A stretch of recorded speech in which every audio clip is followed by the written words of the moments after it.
So, ito yung tissue paper. Then, dito ko talaga, ganito yung itsura niya sa lagayan. Sa ref, ito nakalagay. Sa ref. Then, yun, dun lang siya sa ref. Ito yung mga seeds ko. Ito melon, nag-try ako dati, nakapagpasibol ako nito eh. Ito ang meti. So, paray ko. Kuha lang tayo.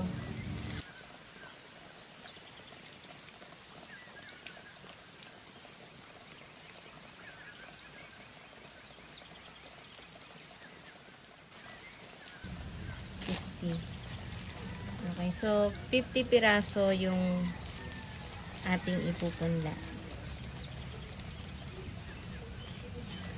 Balik lang natin dito. Oops. 50 piraso po na seeds. Yan. 50 piraso na seeds.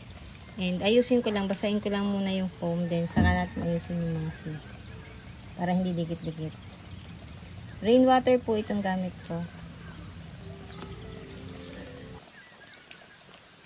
Paghiwa-hiwalayin lang po natin yung mga seeds na para yung roots nila hindi dikit-dikit. Balit 48 hours sila na nandito sa lagayan natin o sa ating punlaan. Then after 48 hours, ililipat ko sila sa lupa.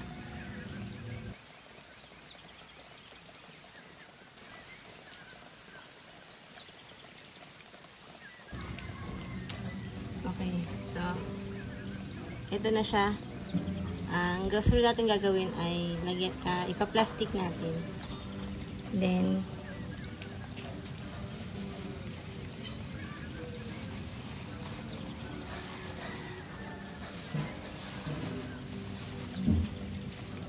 close nyo lang, no? Yan. Plastic kasi yung ginagamit ko. Plastic yung ginagamit ko sa pag-cover. Then, ilalagay ko lang siya sa hindi mainit na lugar, no? Yung malamig at saka madilim. So, ilalagay ko siya sa, sa drawer ko.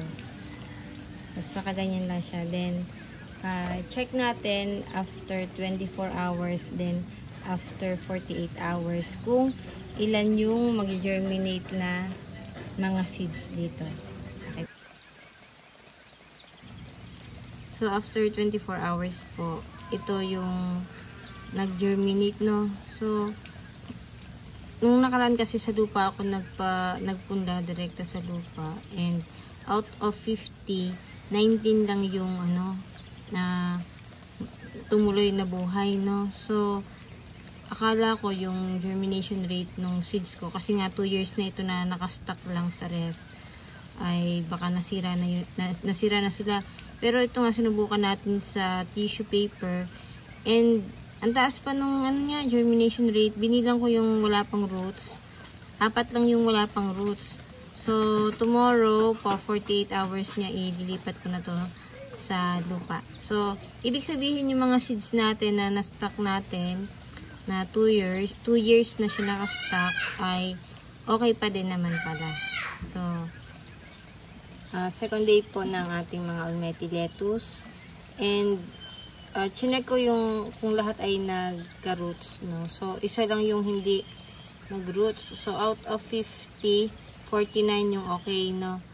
Unlike dito sa nagpunla tayo sa lupa, out of 50 ay 19 lang yung nabuhay. So ito out of 50, 49. So ganito na lang yung gagawin ko, na ipa-sprout ko muna sila sa tissue paper, no? So ayun, goods pa yung ating mga stock na seeds. 2 years ito naka-stock lang po. So okay yung mga seeds natin na naka-stock sa ref. Thank you.